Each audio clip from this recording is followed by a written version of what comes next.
Hi అండి, మీరు చూస్తున్నారు తెలుగు వెబ్ గురు ఛానల్. నేను మీ సంతోష్. ఈ లెక్చర్లో మనం డేటాబేస్ నుండి డేటాని ఎలా రిట్రీవ్ చేయాలి అనేది చూద్దాం ఫ్రెండ్స్. సో ఆల్రెడీ మనం డేటాబేస్ లోపలికి డేటాని ఎలా ఇన్సర్ట్ చేయాలి చూసాం. దానికోసం ఇన్సర్ట్ క్వరీ రాసాం జేడీబీసీ కోడ్లో.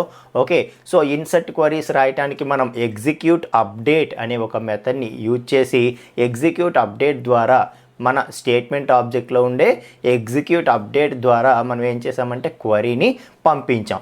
సో ఇప్పుడు ఏం చేద్దామంటే, సో ఆల్రెడీ డేటాబేస్లో టేబుల్లో డేటా ఉంది కదా, సో ఆ టేబుల్లో ఉండే డేటాని రిట్రీవ్ చేద్దాం. ఆ టేబుల్లో ఉండే డేటాని మన జావా ప్రోగ్రామ్కి తెచ్చుకొని మన జావా ప్రోగ్రాంలో దాన్ని ప్రాసెస్ చేసి ఎలా ప్రింట్ చేయాలి అనేది ప్రాక్టికల్గా చూద్దాం ఫ్రెండ్స్. సో దానికోసం మనం ఎగ్జిక్యూట్ అప్డేట్కి బదులు ఎగ్జిక్యూట్ క్వరీ అనే మెథడ్ని యూజ్ చేస్తాము. అలాగే వచ్చినటువంటి టేబుల్ డేటా ఏదైతే డేటాబేస్ నుండి రిజల్ట్ వస్తుందో ఆ టేబుల్ డేటా స్టోర్ చేయడానికి మనకి రిజల్ట్ సెట్ అనే ఒక ఇంటర్ఫేస్ యూజ్ అవుతుంది. ఆ రిజల్ట్ సెట్ ఇంటర్ఫేస్ గురించి కూడా నేర్చుకుంటూ డేటాబేస్ టేబుల్లో ఉండేటటువంటి డేటాని రిట్రీవ్ చేసి దాన్ని ప్రాసెస్ చేసి ఎలా రిజల్ట్ని డిస్ప్లే చేయాలి అనేది నేర్చుకుందాం ఫ్రెండ్స్ ఇప్పుడు మనం డేటాబేస్ నుండి డేటా రిట్రీవ్ చేసి, అంటే సెలెక్ట్ క్వరీ ద్వారా మనం డేటాని రిట్రీవ్ చేసి దాన్ని మన జావా ప్రోగ్రామ్ ద్వారా మళ్ళీ అవుట్పుట్ ఎలా డిస్ప్లే చేయాలి యూజర్కి అనేది చూద్దాం. ఓకే, సో లాస్ట్ క్లాస్ వరకు మనం డేటాని ఇన్సర్ట్ చేసాం. సో ఇన్సర్ట్ చేయడం వల్ల ఏమవుతుందంటే, ఈ ఇన్సర్ట్ క్వరీ మనం ఏదైతే పంపిస్తున్నామో జావా ప్రోగ్రామ్ నుండి ఆ క్వరీ అనేది జస్ట్ డేటాబేస్కి వెళ్ళి అక్కడ ఎగ్జిక్యూట్ అయిపోతుంది అంతే, డేటా ఏం వెనక్కి రాదు కదా. ఓకే, సో ఇప్పుడు మనం ఏం చేయబోతున్నాం, సో ఆల్రెడీ టేబుల్లో డేటా ఉంది, ఆల్రెడీ మనం ఇన్సర్ట్ చేసాం. ఆ డేటాని వెనక్కి తీసుకురాబోతున్నాము. సో తీసుకొచ్చి ఓకే, సో మళ్ళీ మన జావా ప్రోగ్రామ్కి టేబుల్ నుండి ఆ డేటాబేస్ టేబుల్ నుండి మనకి రిజల్ట్ అనేది వస్తుంది మన జావా ప్రోగ్రామ్కి. సో ఇప్పుడు మళ్ళీ జావా ప్రోగ్రామ్ ఏం చేయాలి, ఆ వచ్చిన రిజల్ట్ని అండర్స్టాండ్ చేసుకొని దాన్ని ప్రాసెస్ చేసి మళ్ళీ అవుట్పుట్ రూపంలో యూజర్కి చూపించాలి. సో అది ఎలా చెయ్యాలి అనేది మనం చూద్దాం ఫ్రెండ్స్. ఓకే, సో డేటాని మనం రిట్రీవ్ చేయాలంటే మనం ఏం క్వరీ వాడాలి, సెలెక్ట్ క్వరీ వాడాలి అంతే కదా. So select star from student అనాలి. ఓకే, సో ఫర్ ఎగ్జాంపుల్ చూడండి, మనం MySQLలో ఆల్రెడీ చేసాం మనం. సో స్కూల్ అనే డేటాబేస్ క్రియేట్ చేసాము, మన ప్రోగ్రామ్ ద్వారానే ఈ 4 rows కూడా మనం ఇన్సర్ట్ చేయడం జరిగింది MySQLలో కదా. సో ఇప్పుడు సెలెక్ట్ స్టార్ ఫ్రమ్ స్టూడెంట్ అంటే మనకి 4 rows అనేవి రిటర్న్ అవుతున్నాయి. ఓకే, సో సెలెక్ట్ క్వరీ ద్వారా మనం ఏం చేయొచ్చు అయితే ఆ రిజల్ట్ని తీసుకోవచ్చు. అయితే ఈ సెలెక్ట్ క్వరీ ఏదైతే ఉందో, ఇక్కడ రాసిన ఈ సెలెక్ట్ క్వరీ ఏదైతే ఉందో అది మనం మన జావా ప్రోగ్రామ్ నుండి పంపిద్దాం. ఓకే, సో మన జావా ప్రోగ్రామ్ నుండి ఇన్సర్ట్ క్వరీ ఎలాగైతే పంపించామో అలాగ సెలెక్ట్ క్వరీ పంపిద్దాం. సో పంపిస్తే అప్పుడు మన స్టేట్మెంట్ ఆబ్జెక్ట్ ఎగ్జిక్యూట్ చేస్తుంది కదా. సో చేస్తే రిజల్ట్ అనేది వస్తుంది. ఓకే, సో ఇక్కడ ఏదైతే టేబుల్ అనేది రిజల్ట్ వచ్చిందో ఈ టేబుల్ యాజ్ ఇట్ ఈజ్గా ఎక్కడికి వస్తుంది, వెనక్కి మన జావా ప్రోగ్రామ్కి వస్తుంది. సో మన జావా ప్రోగ్రామ్ ఎక్కడి నుండి అయితే నువ్వు ఎగ్జిక్యూట్ చేస్తున్నావో అక్కడికి రిజల్ట్ వస్తుంది. ఇప్పుడు ఇక్కడ మనం ఏం చేయాలంటే ఏదైనా ఒక వేరియబుల్లో ఆ వచ్చిన రిజల్ట్ని స్టోర్ చేసుకొని దాన్ని మనం యూజర్కి అవుట్పుట్ చూపించాలి. మన system.out.println స్టేట్మెంట్స్ యూజ్ చేసి మనం అవుట్పుట్ డిస్ప్లే చేయాలి యూజర్కి. ఓకే, సో అది ఎలా చేయాలి అన్నది మనం చూద్దాం ఫ్రెండ్స్. అయితే ఏంటంటే జనరల్గా క్వరీస్ అనేవి 2 types అని మనం చెప్పుకోవచ్చు అనమాట. సో ఏంటా 2 types, ఒకటి వచ్చి సెలెక్ట్ క్వరీసు, ఇంకొకటి వచ్చి నాన్ సెలెక్ట్ క్వరీసు. ఓకే, సో ఈ నాన్ సెలెక్ట్ క్వరీస్లో ఏమవుతుందంటే క్వరీ జస్ట్ రన్ అయిపోతుంది తప్పితే వెనక్కి డేటా ఏమీ రాదు. ఫర్ ఎగ్జాంపుల్ ఇక్కడ చూడండి, మనకి వెనక్కి డేటా వస్తోంది, రిజల్ట్ వస్తోంది అని అంటే సో అది ఏ క్వరీకి వస్తుందండి, సెలెక్ట్ క్వరీకే కదా వస్తుంది. So select star from student అంటే స్టూడెంట్ టేబుల్లో ఉన్నటువంటి డేటా రిజల్ట్ వస్తుంది. సో వెనక్కి డేటా వచ్చే క్వరీ ఏది, సెలెక్ట్ క్వరీ. సో కేవలం సెలెక్ట్ క్వరీకి మాత్రమే రిజల్ట్ అనేది వెనక్కి వస్తుంది. సో నువ్వు మిగతా ఏ క్వరీ తీసుకో, ఫర్ ఎగ్జాంపుల్ క్రియేట్ టేబుల్ తీసుకో. సో క్రియేట్ టేబుల్ తీసుకుంటే జస్ట్ టేబుల్ క్రియేట్ అవుతుంది అంతే, వెనక్కి ఏమైనా వస్తుందా డేటా, రాదు కదా. ఓకే. సో అలాగే డేటా ఇన్సర్ట్ చేస్తాం. అంటే టేబుల్లోకి డేటా వెళ్ళి ఇన్సర్ట్ అయిపోతుంది తప్పితే వెనక్కి రిజల్ట్ ఏమీ రాదు. అలాగే అప్డేట్ చేస్తాం. అప్డేట్ చేసినా జస్ట్ టేబుల్లో డేటా అప్డేట్ అవుతుంది తప్పితే రిజల్ట్ వెనక్కి ఏమీ రాదు. బట్ కేవలం ఒక్క సెలెక్ట్ క్వరీకి మాత్రమే మనకేమవుతుంది, డేటా అనేది వెనక్కి వస్తుంది, రిజల్ట్ అనేది వెనక్కి వస్తుంది. ఆ వెనక్కి వచ్చిన రిజల్ట్ని మనము ఏం చేయాలంటే ప్రాసెస్ చేసి డిస్ప్లే చేయాలి. సో దాన్ని దృష్టిలో పెట్టుకొని నేను మాట్లాడుతున్నాను. సో క్వరీస్ అనేవి 2 టైప్స్ అనేది చెప్తున్నాను. సో ఎస్క్యూఎల్ క్వరీస్ అనేవి 2 టైప్స్. అవేంటి, select queries, non select queries. So select queries అంటే ఏంటంటే, సో ఏ క్వరీస్ అయితే సెలెక్ట్ అనే కీవర్డ్తో స్టార్ట్ అవుతాయో అవన్నీ కూడా సెలెక్ట్ క్వరీస్ అవుతాయి. అంటే కేవలం సెలెక్ట్ క్వరీ ఒకటే ఉంటుంది. ఓకే. సో సెలెక్ట్ కీవర్డ్తో స్టార్ట్ అయ్యే టైప్దే సెలెక్ట్ క్వరీ అనమాట. మరి నాన్ సెలెక్ట్ క్వరీస్ అంటే ఏంటి అంటే, సో సెలెక్ట్ కీవర్డ్తో స్టార్ట్ అవ్వడం కాకుండా మిగతా దేంతో స్టార్ట్ అయినవన్నీ కూడా నాన్ సెలెక్ట్ క్వరీసే. ఫర్ ఎగ్జాంపుల్ క్రియేట్ టేబుల్ చేస్తాం మనం. ఓకే. సో అది non select query. So table create చేశాక డేటాని ఇన్సర్ట్ చేస్తాము, non select query. Okay.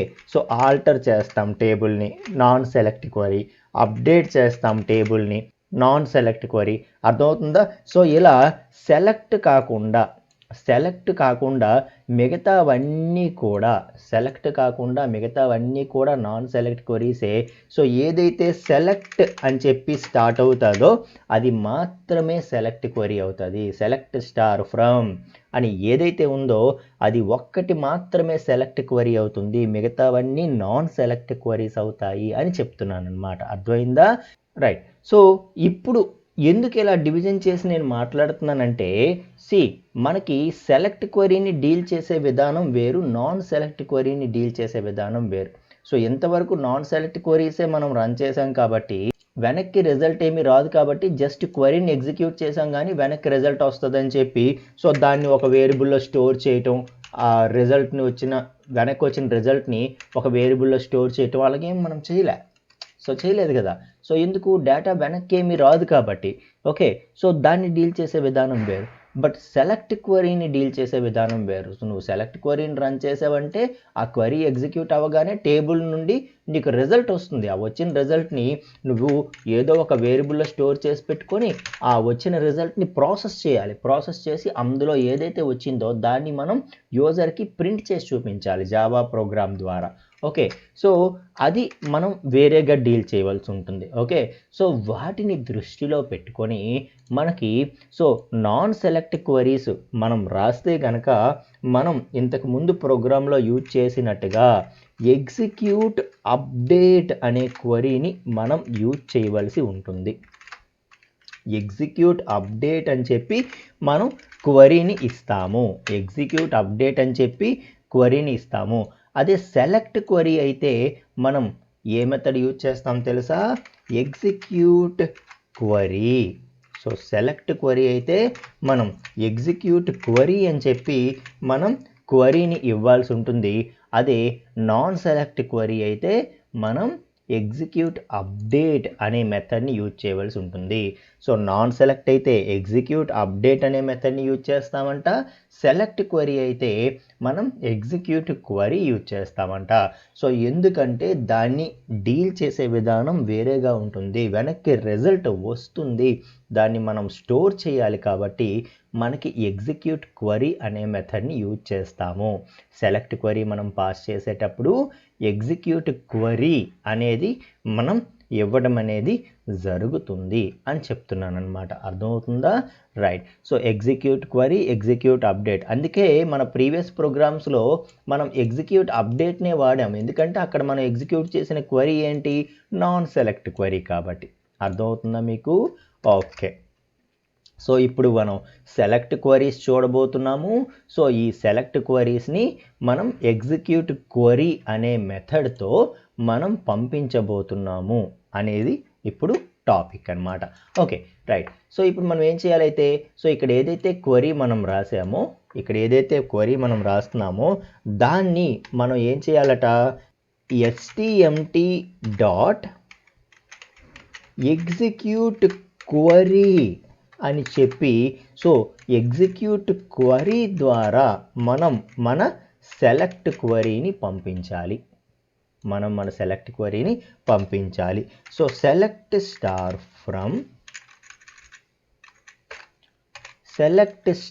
From student అని చెప్పి ఓకే.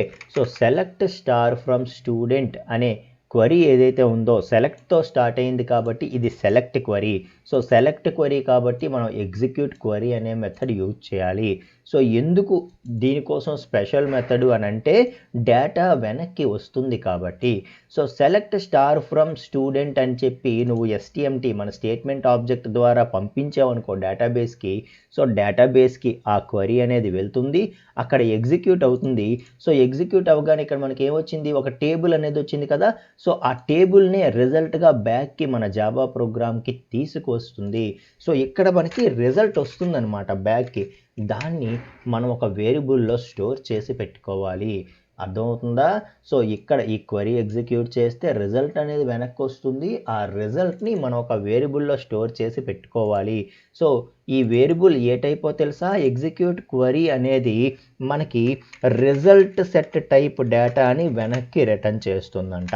ఓకే, మనకి java.sql ప్యాకేజ్లో రిజల్ట్ సెట్ అని చెప్పి ఒక ఇంటర్ఫేస్ ఉంది. ఓకే, సో ఈ రిజల్ట్ సెట్ అనేది ఏంటో తెలుసా? మనకి జావా ప్రోగ్రాంలో ట్యాబ్యులర్ డేటాని టేబుల్ డేటాని స్టోర్ చేసే క్యాపబిలిటీ ఉండేటటువంటి ఒక ఇంటర్ఫేస్ అన్నమాట. అర్థమైందా? సో మనకి సెలెక్ట్ స్టార్ ఫ్రమ్ స్టూడెంట్ అంటే ఏమొస్తుందండి, టేబుల్ వస్తుంది కదా. ఈ టేబుల్ యాజ్ ఇట్ ఈజ్గా వెనక్కి వస్తుంది కదా. సో డేటాబేస్ కాబట్టి అందులో టేబుల్స్ ఉంటాయి కాబట్టి అది నార్మల్. బట్ ఒక టేబుల్ యాజ్ ఇట్ ఈజ్గా వెనక్కి వస్తున్నప్పుడు మనకి జావా ప్రోగ్రామ్కి వస్తుంది ఆ టేబుల్ రిజల్ట్ రూపంలో. ఆ టేబుల్ మనకి ఇక్కడికి వస్తుంది. ఆ టేబుల్ని స్టోర్ చేయడానికి జావాలో ఒక క్యాపబిలిటీ ఉండే క్లాసో ఇంటర్ఫేస్ ఉండాలి కదా. ఓకే, సో అదే మనకి రిజల్ట్ సెట్ అన్నమాట. సో రిజల్ట్ సెట్ ఇంటర్ఫేస్ అనేది ఏంటి, ఒక టేబుల్ డేటాని స్టోర్ చేసే క్యాపబిలిటీ ఉండేటటువంటి ఒక ఇంటర్ఫేస్ అన్నమాట. సో ఎక్కడ ఉంటుంది ఇది, మన java.sql ప్యాకేజ్లో. సో ఇవన్నీ java.sqlలో ఉంటాయని చెప్పాను కదా. సో java.sql ప్యాకేజ్లో మనకి ఉంటుంది, రిజల్ట్ సెట్ అనేది ఉంటుంది. సో ఈ రిజల్ట్ సెట్ అనేది ఏం చేయగలదు, టేబుల్ ఆఫ్ డేటాని రిప్రజెంట్ చేయగలదు. అర్థమవుతుందా? ఒక టేబుల్ ఆఫ్ డేటాని, సో ఏదైతే మనకి డేటాబేస్ నుండి టేబుల్ ఆఫ్ డేటా వెనక్కి వస్తుందో దాన్ని స్టోర్ చేయగలదు. ఆ విధంగా మనం ఏం చేయగలిగాం, ఫస్ట్ స్టెప్లో డేటాని ఏదైతే మనకి వెనక్కి వచ్చిన రిజల్ట్ టేబుల్ డేటా ఉందో దాన్ని ఒక వేరియబుల్లో స్టోర్ చేయగలిగాము. That should be of type result set. So result సెట్లో RES అనే వేరియబుల్లో ఇప్పుడు మనకి టేబుల్ ఉంది. సో టేబుల్ ఏంటి, సో ఇక్కడ ఏదైతే మనకి టేబుల్ అనేది ఉందో, ఇక్కడ ఏదైతే ఈ టేబుల్ అనేది ఉందో అది మనకి ఇక్కడికి రావటం జరిగింది. సో వచ్చేసిన తర్వాత ఇప్పుడు దీన్ని మనం ప్రాసెస్ చేయాలి. సో ఈ టేబుల్ ఎక్కడికి వచ్చింది, ఇప్పుడు మనకి ఈ టేబుల్ అనేది రిజల్ట్గా వచ్చింది. ఆ రిజల్ట్ అనేది ఎందులో స్టోర్ చేసావు, నువ్వు RESలో స్టోర్ చేసావు. ఎందులో స్టోర్ చేసావు, RES అనే ఒక వేరియబుల్లో స్టోర్ చేసావు. RES అనే ఒక వేరియబుల్లో దీన్ని స్టోర్ చేసావు. సో ఇప్పుడు RES అనేది టేబుల్ అనమాట.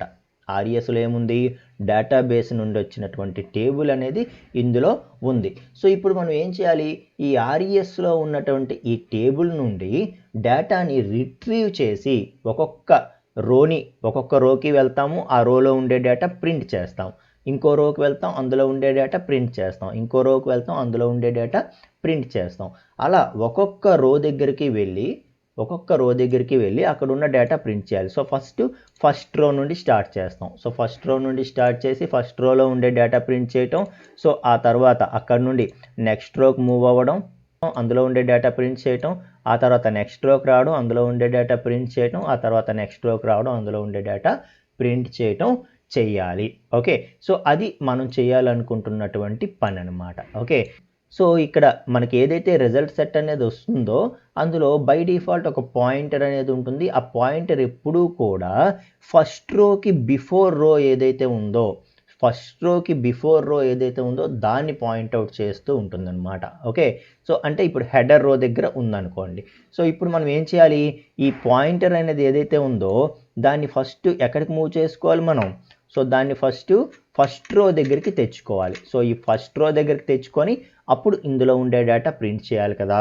సో ఎలా మూవ్ చేస్తాం మనం? సో పైన ఉండేదాన్ని ఇక్కడికి ఎలా మూవ్ చేస్తాము అంటే మనం ఏం చేస్తామంట, సో దాన్ని మూవ్ చేయడం కోసం rs.next అనే స్టేట్మెంట్ రాస్తాం. సో నెక్స్ట్ అనే మెథడ్ ఏం చేస్తుందంటే మన రిజల్ట్ సెట్ పాయింటర్ ఏదైతే ఉందో, okay, so res.next, okay, so resలో కదా మనం స్టోర్ చేసాము. సో res.next అంటాము. సో ఎప్పుడైతే res.next అని మనం అంటున్నామో ఈ నెక్స్ట్ అనే మెథడ్ ఏం చేస్తుందంటే ఈ resలో ఏదైతే బై డిఫాల్ట్ ఒక పాయింటర్ ఉందో ఆ పాయింటర్ని నెక్స్ట్కి మూవ్ చేస్తుంది, నెక్స్ట్ రోకి మూవ్ చేస్తుంది. సో అర్థమవుతుందా? సో రిజల్ట్ సెట్ అనేది ఒక టేబుల్ రూపంలో డేటా మనకి వచ్చింది, దాన్ని res అని చెప్పి మనం స్టోర్ చేసాము. సో రిజల్ట్ సెట్లో బై డిఫాల్ట్ ఒక పాయింటర్ ఉంటుంది, ఆ పాయింటర్ ఎప్పుడూ కూడా ఫస్ట్ రోకి బిఫోర్ రోని పాయింట్అవుట్ చేస్తూ ఉంటుంది. ఓకే, అర్థమవుతుందండి? సో అప్పుడు మనం ఏం చేయాలా, ఈ పాయింటర్ని ఫస్ట్ రోకి తెచ్చుకోవాలి. ఫస్ట్ రోకి తెచ్చుకొని అందులో ఉండే డేటా ప్రింట్ చేయాలి. అంటే ఈ పాయింటర్ని నెక్స్ట్ లైన్కి మూవ్ చేయాలి కదా, నెక్స్ట్ రోకి మూవ్ చేయడానికి మనకి నెక్స్ట్ అనే మెథడ్ ఉందంట. సో res.next అని నువ్వు అనగానే ఆ పాయింటర్ అనేది ఏమవుతుంది, నెక్స్ట్ రోకి మూవ్ అవుతుంది. అర్థమవుతుందా?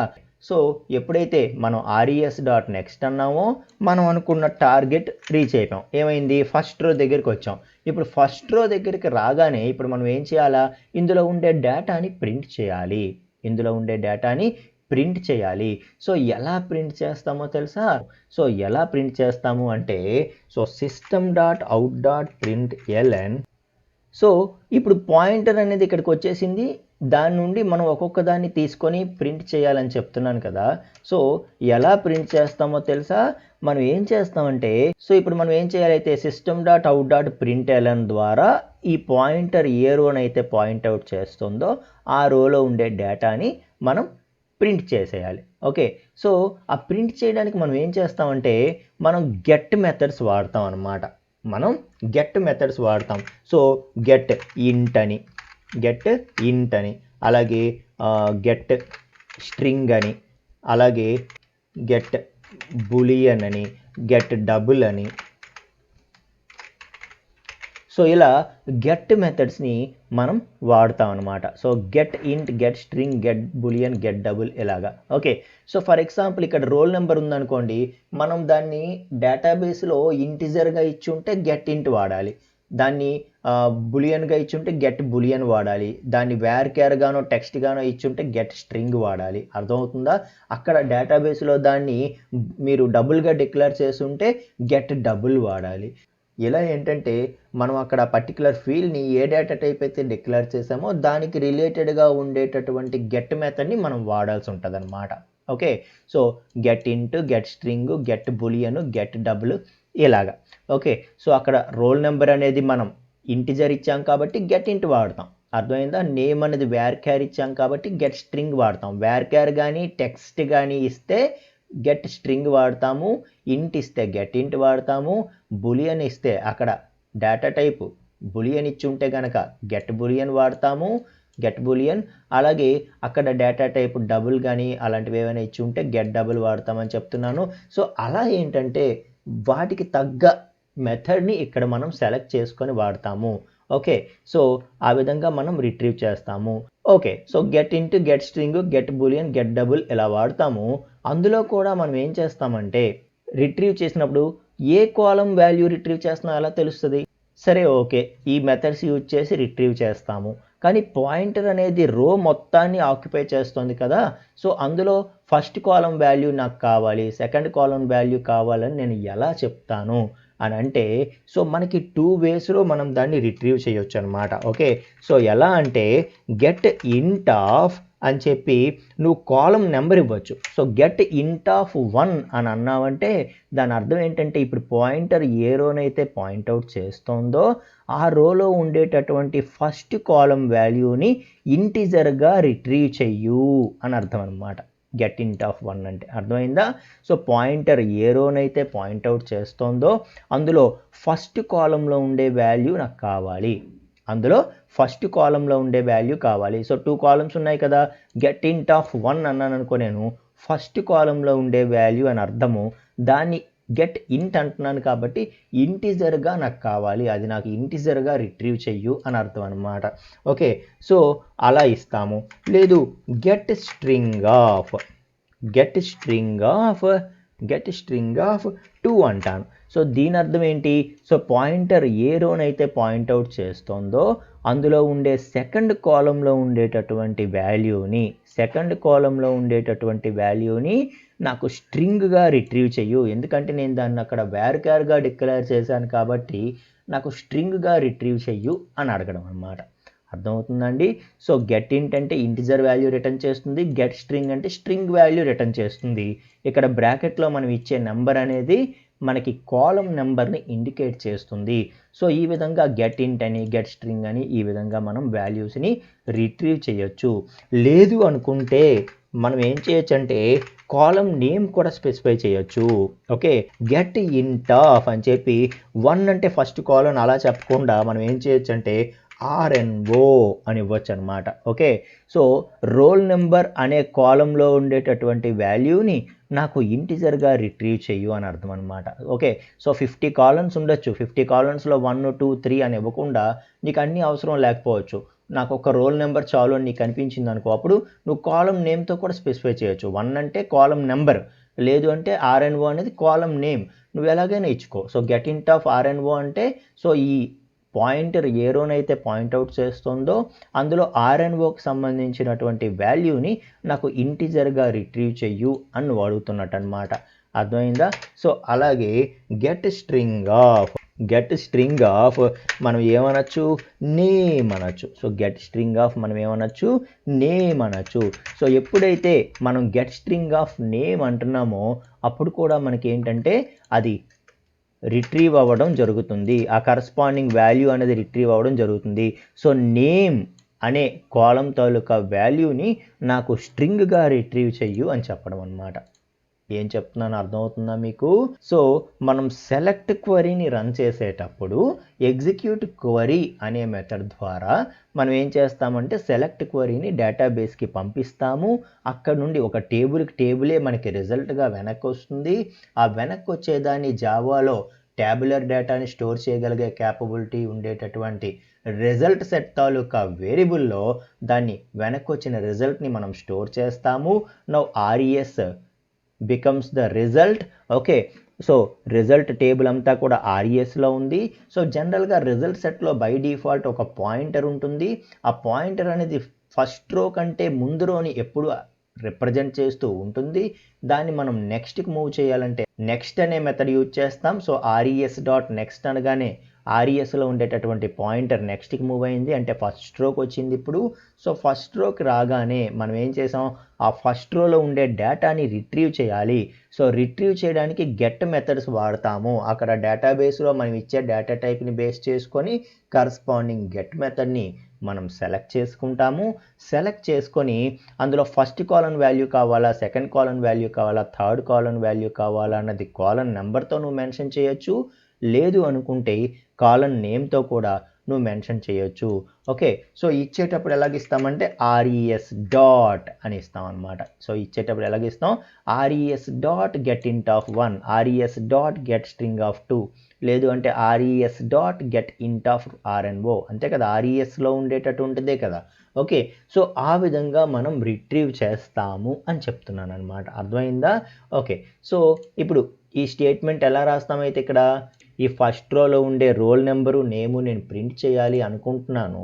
ఓకే, సో ఇప్పుడు ఏం చేస్తాను నేనైతే system.out.println అని చెప్పి RESలో ఉండే గెట్ ఇంట్ ఆఫ్ 1 అని నేను అన్నానంటే దాని అర్థం ఏంటి? సో ప్రెజెంట్ పాయింటర్ ఏ రోనైతే పాయింట్అవుట్ చేస్తుందో అందులో ఫస్ట్ కాలంలో ఉండే వాల్యూ నాకు కావాలి. RES.getInt of 1 అన్నాను. సో ఫస్ట్ కాలంలో ఉండేటటువంటి వాల్యూ అనేది రిట్రీవ్ అవ్వడం జరుగుతుంది అని చెప్తున్నాను. So in the same way system.out.println RES.getString of 2 అంటాను. RES.getString of 2 అంటాను. అంటే పాయింటర్ దేన్నైతే పాయింట్అవుట్ చేస్తుందో మన పాయింటర్ దేన్నైతే పాయింట్అవుట్ చేస్తుందో అందులో సెకండ్ కాలంలో ఉండే వాల్యూని నాకు స్ట్రింగ్గా రిట్రీవ్ చెయ్యు. ఎందుకంటే అక్కడ నేను వేర్క్యార్గా డిక్లేర్ చేశాను కాబట్టి దాన్ని నాకు స్ట్రింగ్గా రిట్రీవ్ చెయ్యు అని అడుగుతున్నాను. సో అది స్ట్రింగ్గా రిట్రీవ్ చేస్తుంది. సో చేస్తే దాన్ని కూడా ప్రింట్ చేస్తున్నాను. సో ఈ విధంగా మనకి ఏం కావాలంటే వాటిని మనం ప్రింట్ చేయొచ్చు అని చెప్తున్నాను అనమాట. అర్థమైందా? సో ఇప్పుడు మనం ఏం చేసినట్టయితే ఫస్ట్ రోలో ఉండేటటువంటి డేటాని మనం ప్రింట్ చేసినట్టు, ఫస్ట్ రోలో ఉండే డేటాని ప్రింట్ చేసినట్టు. ఇప్పుడు నాకు సెకండ్ రోలో ఉండే డేటాని ప్రింట్ చేయాలని ఉంది. ఇప్పుడు నేను ఏం చేయాలైతే మళ్ళీ ఈ పాయింటర్ని నెక్స్ట్ రోకి మూవ్ చేయాలి. సో పాయింటర్ని నెక్స్ట్ రోకి మూవ్ చేయాలంటే మళ్ళీ నేను ఏం చేయాలి, res డాట్ నెక్స్ట్ అనేది ఇస్తే మనకేమవుతుంది, పాయింటర్ అనేది నెక్స్ట్ రోకి వస్తుంది. సో నెక్స్ట్ రోకి వచ్చిన తర్వాత ఇందులో ఉండే డేటాని ప్రింట్ చేయాలంటే మళ్ళీ నేను ఏం చేయాలి, సో ఈ 2 స్టేట్మెంట్స్ ఏవైతే ఉన్నాయో ఆ 2 స్టేట్మెంట్స్ని మళ్ళీ రాసుకోవాలి. సో రాసుకుంటే ప్రజెంట్ పాయింటర్ ఏ రోనైతే పాయింట్అవుట్ చేస్తుందో అందులో ఫస్ట్ కాలం వాల్యూ ఇంట్గా, సెకండ్ కాలం వాల్యూ స్ట్రింగ్గా రిట్రీవ్ అవ్వడం అనేది జరుగుతుంది. సో మళ్ళీ నెక్స్ట్ది నేను ప్రింట్ చేయాలంటే ఈ సెట్ ఇలాగా ఇంకొకటి రాసుకోవాలి. అర్థమవుతుందా మీకు? సో ఈ సెట్ ఇంకొకటి రాసుకోవాలి. సో ఇలా ఎన్ని అయితే అన్నిటికీ ప్రతి దానికి రాసుకోవాలి. అయితే ఒక టేబుల్లో మిలియన్స్ ఆఫ్ లైన్స్ ఉండొచ్చు. ఫేస్బుక్ డేటాబేస్ అంటే ఎంతమంది యూజర్స్ ఉంటారు? ఫేస్బుక్ కోడ్ దగ్గర మిలియన్స్ ఆఫ్ యూజర్స్ ఉంటారు. సో ప్రతి ఒక్క రోకి ఇలా రాసుకుంటే కోడింగ్ ఎంత పెద్ద అయిపోతుంది. ఓకే, సో మనం అలా చేయకూడదు కదా. ఏం చేయాలి, దీన్ని ఒక లూప్లో పెట్టేయాలి. సో సేమ్ స్టేట్మెంట్సే అలా రిపీట్ అవుతున్నాయి కదా. మనం ఏం చేయాలైతే సో నెక్స్ట్ రో ఉన్నంత వరకు కూడా మనం ఇదే స్టేట్మెంట్ని, ఈ సెట్ ఆఫ్ స్టేట్మెంట్స్ 3 లైన్స్ ఏవైతే ఉన్నాయో దీన్ని లూప్లో పెట్టేస్తే సరిపోతుంది. మళ్ళీ ప్రతిసారి రాయవలసినటువంటి పని లేదనమాట. ఓకే, సో దీన్ని లూప్లో ఎలా పెడతాం మనం? సో లూప్లో పెట్టాలంటే ఏం చేస్తాం, వెరీ సింపుల్గా వైల్ లూప్ రాసేస్తాం. సో వైల్ లూప్లో ఏం చేస్తాం, వైల్ res డాట్ నెక్స్ట్ అంటాను నేను. అంటే దీని అర్థం ఏంటి, సో నెక్స్ట్ రో ఉన్నంత వరకు కూడా, నెక్స్ట్ అలాగా రన్ చేస్తూ ఉండు. ఎప్పుడైతే 4th రోకి వస్తుందో ఇంకా నెక్స్ట్ రో ఉండదు కాబట్టి 4th రో తర్వాత ఆగిపోతుంది అనమాట. అలా okay. So while res dot next అంటే నెక్స్ట్ రో ఉందో లేదో చూస్తుంది, ఉంటే పాయింటర్ని మూవ్ చేస్తూ ఉంటుంది. సో మూవ్ చేస్తూ అక్కడ ఏం చేస్తుందంటే ఈ 2 రోస్ ఇక్కడ మనం పెట్టేసామనుకో, ఓకే, సో ఈ 2 రోస్ ఇక్కడ మనం పెట్టేసామనుకో అప్పుడు ఏమవుతుందంటే సో పాయింటర్ని నెక్స్ట్కి మూవ్ చేయటం, అందులో ఉండే first column value second column value print చేయడం, మళ్ళీ నెక్స్ట్కి మూవ్ చేయడం, first column value second column value print చేయడం. సో ఇలాగ రిపీట్ అవుతూ ఉంటుందన్నమాట. మళ్ళీ ప్రతి రోకి కూడా మనం రాయాల్సినటువంటి అవసరం ఉండదు. సో ఎన్ని రోస్ అయితే ఉన్నాయో అన్ని రోస్కి సేమ్ లూప్ అనేది రిపీట్ అయిపోతుంది అని చెప్తున్నాను అనమాట. అర్థమవుతుందా? సో ఈ విధంగా మనం ఏం చేయొచ్చు అంటే ఒక టేబుల్లో ఉండేటటువంటి డేటాని రిట్రీవ్ చేయొచ్చు అని చెప్తున్నాను. అర్థమైందా అండి? సో ఏం చెప్పానో, సో ఎగ్జిక్యూట్ క్వరీ ద్వారా సెలెక్ట్ క్వరీ పంపిస్తాం, దానికి మనకి రిజల్ట్ సెట్ రూపంలో డేటా అనేది, టేబుల్ డేటా అనేది వస్తుంది. సో రిజల్ట్ సెట్లో బై డిఫాల్ట్ పాయింట్ ఉంటుంది, అది బిఫోర్ ఫస్ట్ రోని పాయింట్అవుట్ చేస్తుంది. పాయింటర్ని ఒక్కొక్క లైన్ దగ్గరికి తీసుకొస్తూ మనం అందులో ఉండే డేటా ప్రింట్ చేయాలి. పాయింటర్ని ఒక్కొక్క లైన్కి తీసుకురావడానికి మనం నెక్స్ట్ అనే మెథడ్ యూజ్ చేస్తాము. సో res డాట్ నెక్స్ట్ అనగానే అందులో ఉండే పాయింటర్ మూవ్ అవుతూ ఉంటుంది. సో పాయింటర్ని ఒక లైన్ దగ్గర తీసుకొచ్చి అందులో ఉండే కాలమ్స్ డేటా ప్రింట్ చేయడానికి మనం కాలం నెంబర్స్ అయినా ఇవ్వచ్చు, కాలం నేమ్స్ అయినా ఇవ్వచ్చు అని చెప్తున్నాను గెట్ మెథడ్స్ యూజ్ చేసి. ఓకే, సో అక్కడ మనం డేటాబేస్లో ఆ పర్టికులర్ ఫీల్డ్ యొక్క డేటా టైప్ని యూజ్ చేసుకొని మనం ఇక్కడ కరస్పాండింగ్ గెట్ మెథడ్ని సెలెక్ట్ చేసుకుంటామని చెప్పాను. కాలం నెంబర్ కానీ కాలం నేమ్ కానీ ఇవ్వచ్చు అని చెప్పాను.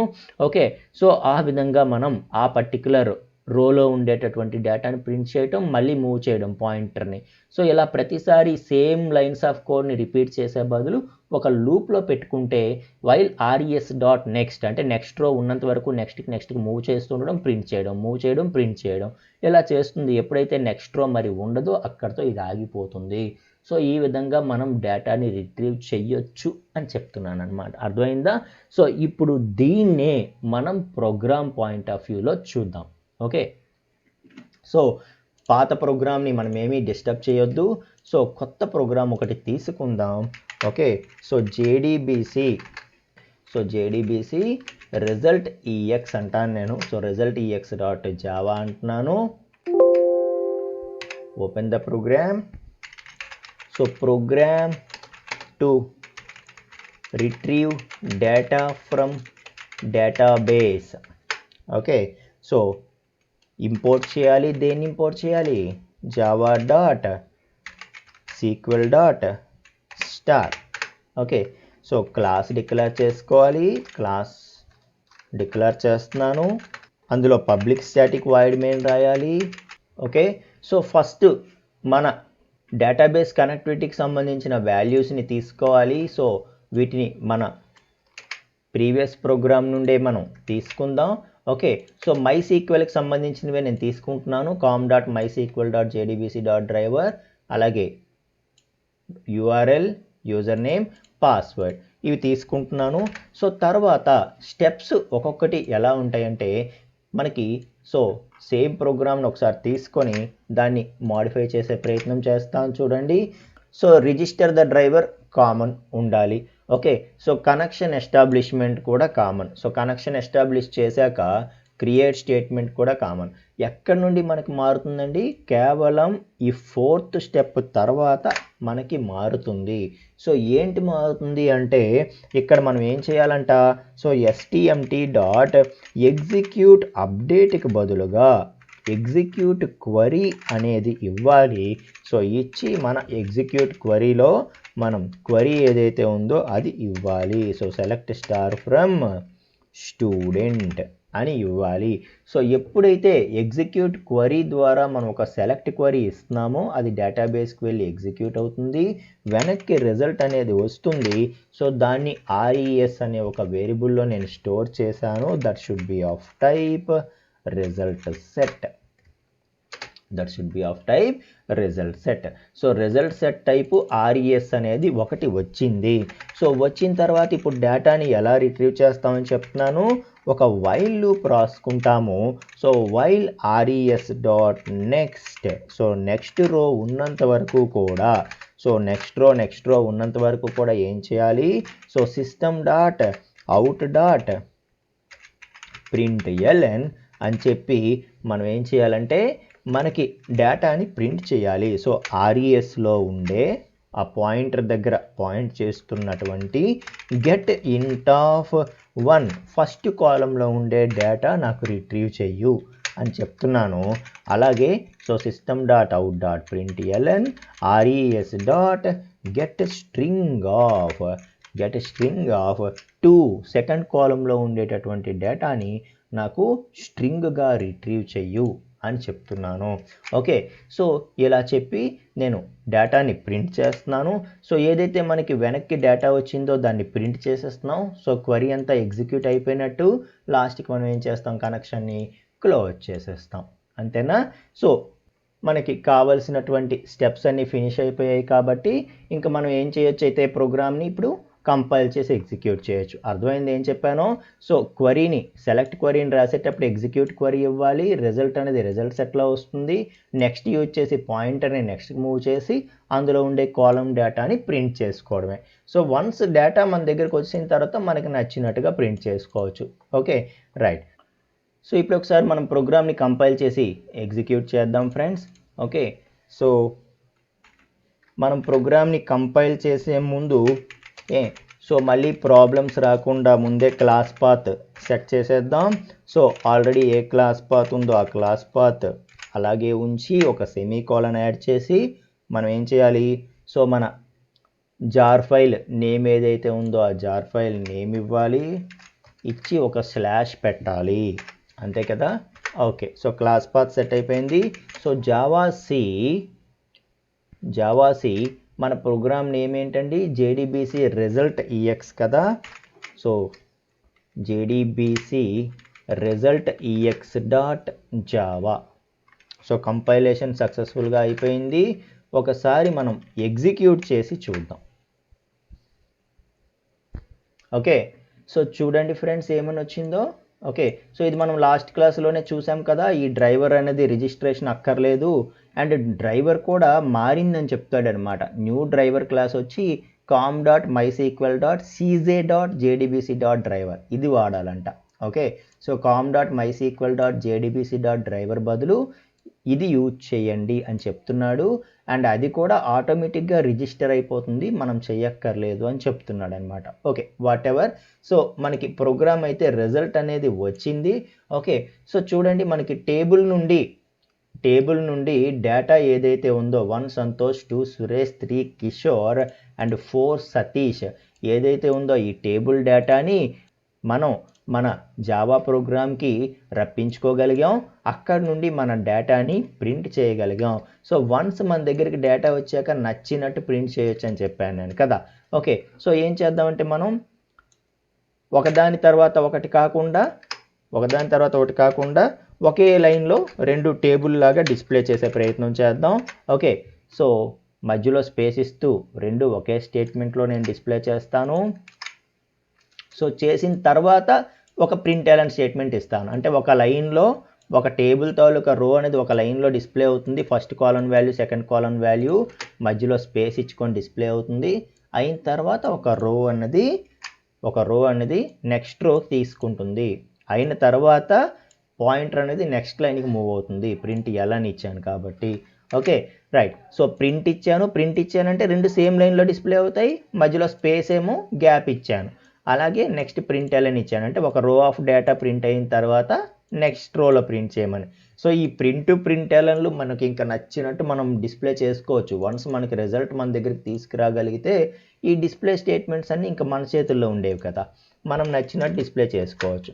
సో మళ్ళీ కంపైల్ చేసి ఎగ్జిక్యూట్ చేస్తున్నాను. సో ఇప్పుడు చూడండి టేబుల్ డేటా కొంచెం నీట్గా మనకి డిస్ప్లే అవుతుంది. ఇంకా కావాలనుకుంటే మధ్యలో ట్యాబ్ ఇవ్వచ్చు మనం. ఓకే, సో మధ్యలో ఒక ట్యాబ్ ఇస్తే ఇంకా పర్ఫెక్ట్గా డిస్ప్లే అవుతుంది. ఆ విధంగా కూడా మనం చేయొచ్చు. సో జావా ఓకేనా. సో మొత్తానికి ఎలా మనం ఏం చేయొచ్చు అంటే టేబుల్లో ఉండేటటువంటి డేటాని రిట్రీవ్ చేసి మన ప్రోగ్రాంలో మనం ప్రింట్ చేయొచ్చు. సో దీనికోసం ఏం స్టెప్స్ వాడానో మీకు క్లారిటీగానే అర్థమైంది అనుకుంటున్నాను. ఎగ్జిక్యూట్ క్వరీ వాడాను, రిజల్ట్ సెట్ హెల్ప్ తీసుకొని రిజల్ట్ సెట్ పాయింటర్ ద్వారా పాయింటర్ని నెక్స్ట్ ఒక్కొక్క లైన్కి మూవ్ చేస్తూ అందులో ఉండేటటువంటి పాయింటర్ ఏ లైన్ అయితే పాయింట్అవుట్ చేస్తుందో ఆ పాయింట్ చేస్తున్నటువంటి డేటాని గెటర్ మెథడ్స్ ద్వారా నేను ఏం చేశానంటే కాలమ్ నెంబర్స్తో రిట్రీవ్ చేసి చూపించాను. సో ఇక్కడ నేను ఇంకోటి కూడా చెప్పాను. సో కాలమ్ నెంబర్స్ ఇవ్వచ్చు, యాజ్ వెల్ యాజ్ నేమ్స్ కూడా ఇవ్వచ్చు. ఫర్ ఎగ్జాంపుల్ RNO నేమ్ అని కూడా ఇవ్వచ్చు. సో ఇలా ఇచ్చినా కూడా నీకు ప్రోగ్రామ్ అనేది డిస్ప్లే అవుతుంది, అవుట్పుట్ అనేది వస్తుంది అని చెప్పాను. ఓకే, సో చూస్తున్నారా. సో కాలమ్ నెంబర్ మీరు ఇవ్వచ్చు, లేదు అనుకుంటే కాలమ్ నేమ్ కూడా మీరు మెన్షన్ చేయొచ్చు. సో ఆ విధంగా డేటాని మీరు రిట్రీవ్ చేసుకోవచ్చు అని చెప్తున్నాను అనమాట. ఓకేనా. Thank you friends.